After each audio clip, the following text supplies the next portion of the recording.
Hello, I'm Roger Gano and I make these lamps, and I appreciate your being patient in my making this video of the lamp. We got tied up in holiday activities and it's now late and my wife is asleep upstairs, and so I'm down in the basement. This is the green ocean pearl lantern that you'd expressed interest in. It has I'll do close-ups, but it has a green sand. It's plain white play sand painted with multiple layers of acrylic paint and iridescent medium on top of a 1/4 inch MDF frame.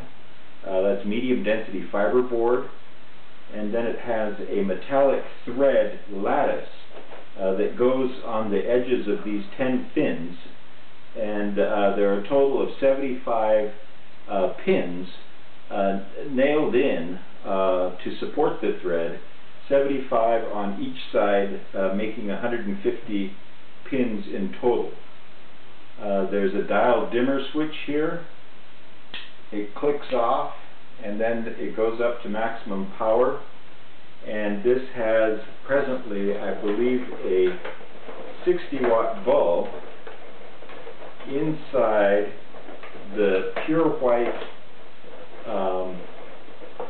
globe diffuser. Get the holder out.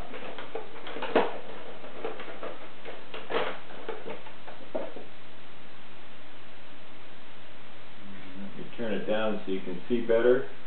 This is a 60-watt candelabra bulb.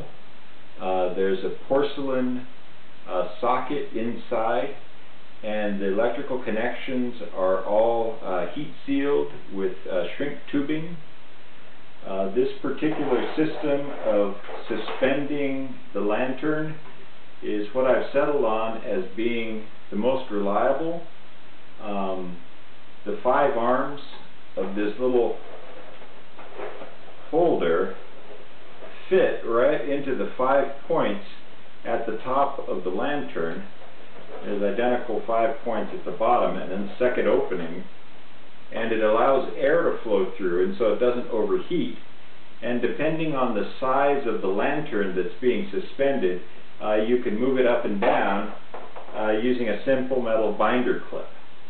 And believe me, I've tried many different systems and approaches to getting this to work, and this is the most reliable and flexible.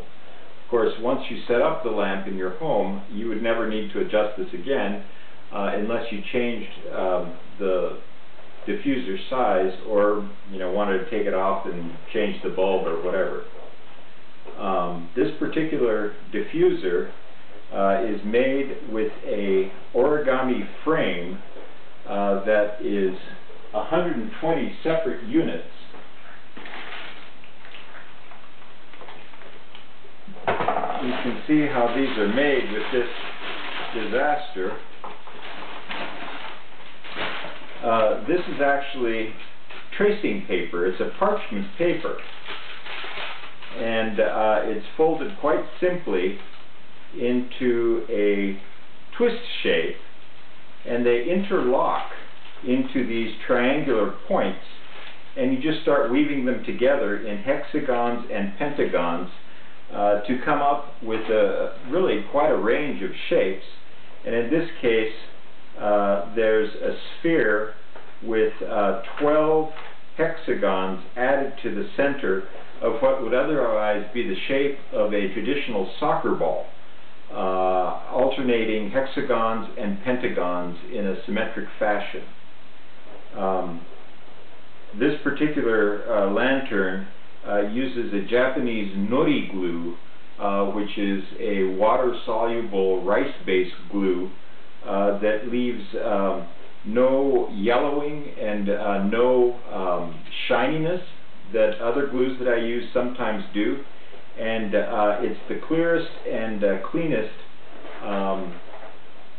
glue that I use only for the all-white globes. It's a little bit more fragile, but the diffuser works very well with this.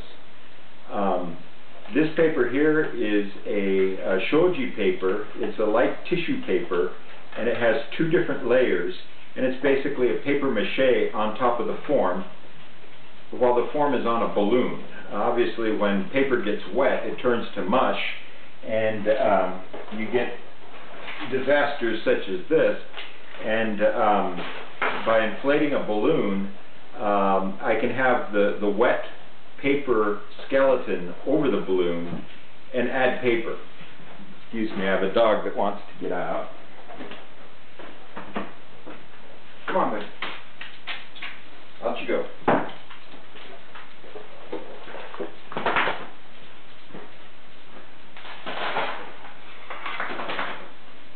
Now the caliper system to measure the globes, by eye it's actually hard to measure these with just a straight ruler, and so this is basically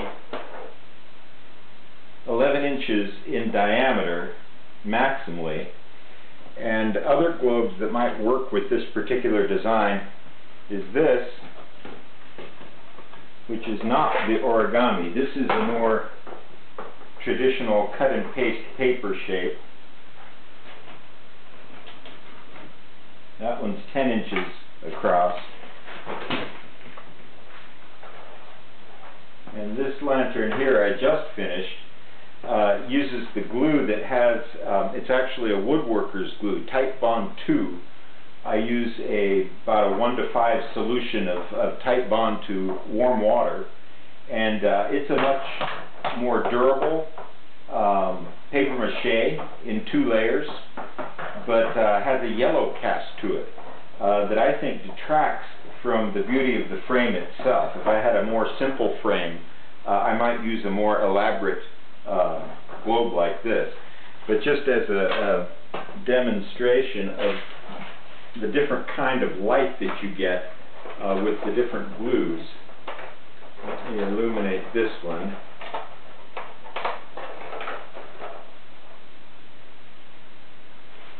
It's not quite centered.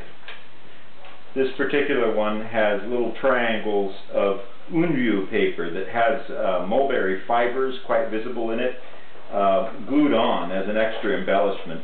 But you see the yellow coloring that this glue creates,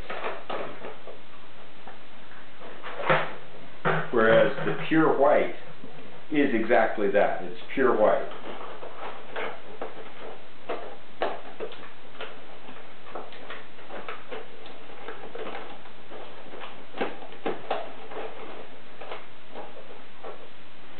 You had asked about the color of the light itself. It's an incandescent bulb, and so it shows light in the warmer red range.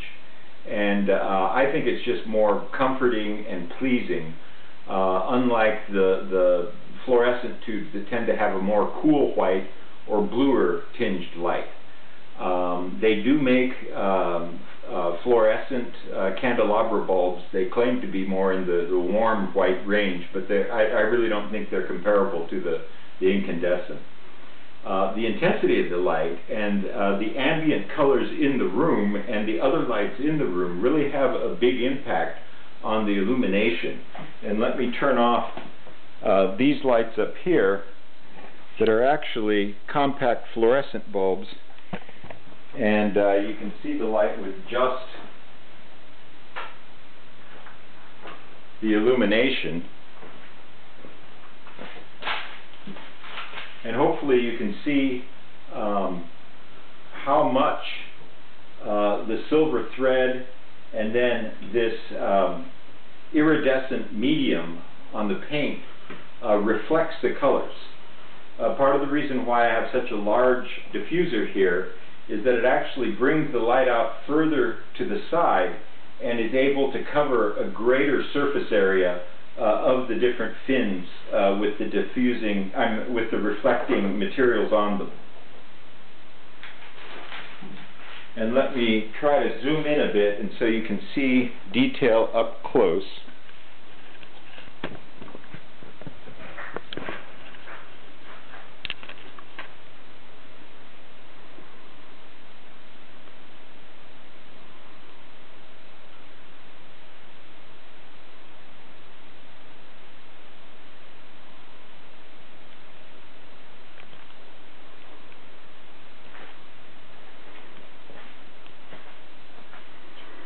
You can't see it quite as well. I'll do it again when the lights are on, but the underside of the fins is actually a third tone of green color and kind of a midnight blue that's put on with a little bit of texture.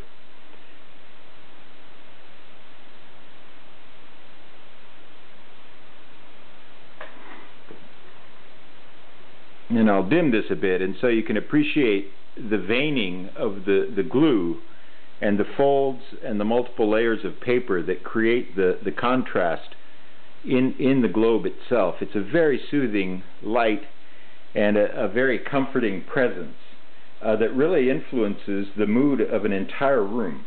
This is what I like so much about these paper lanterns.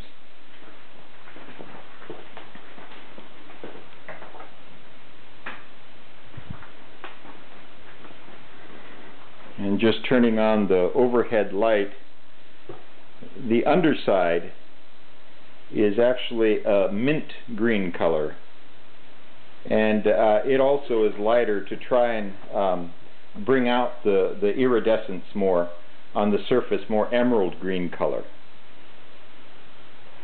And here you can see the power wire comes in, connects to the dimmer, and it's a twist nut that's also in shrink tubing and sealed inside here.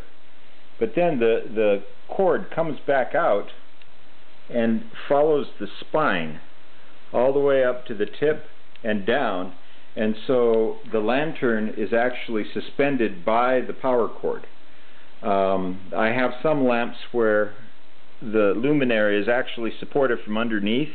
They're not nearly as stable, and this is the least noticeable, I think easiest system for suspending these lanterns.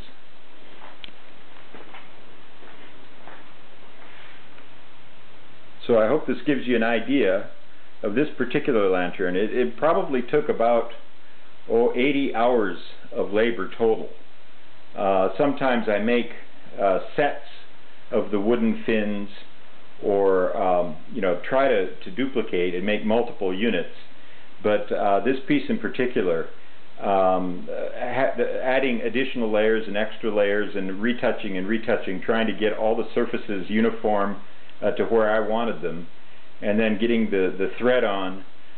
Each thread and each pin is anchored, the thread is anchored on the pin with super glue, and so it won't come off unless it gets snagged or you pull on it. And it was quite a bit of labor. There's actually a double loop at the very tip there. And this MDF is actually, it has a laminated wood on each surface, and it has the medium density fiberboard inside. So it's actually a veneer form of MDF, and so it's a little bit more sturdy. But in general, I have a little sandbag inside, and it holds up quite well. And there are 3 felt pads that will hold it level on a surface. So I hope you're interested. I'll take another shot from the living room upstairs without talking, and please email me and send me any questions if you have any further interest in this lamp. Thanks very much.